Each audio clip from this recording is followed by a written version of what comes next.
So when we test hardness is to figure out the hardness of a material, we're going to use a scratch test. So if I'm going to use a glass plate and a copper plate to see the hardness of this mineral. So if I scratch this mineral one time on my copper, I can see that it has made a definite mark. And then if I scratch it right here on my glass, and I feel it with my finger, I can also see that it has made a visible mark. So this mineral right here would be harder than copper and harder than glass because it scratches.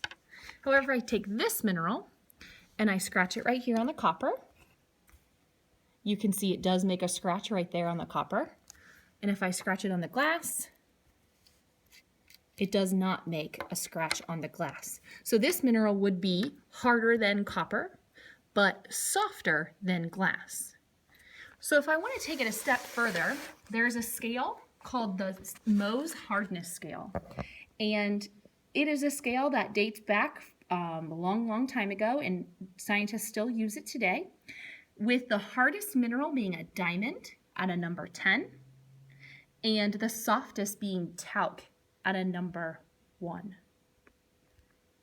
So I could place this mineral right in here and say, well, it's about in between copper and glass, so it's in between a 3 to a 5.5.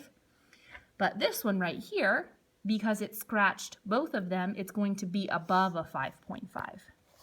So somewhere in this range.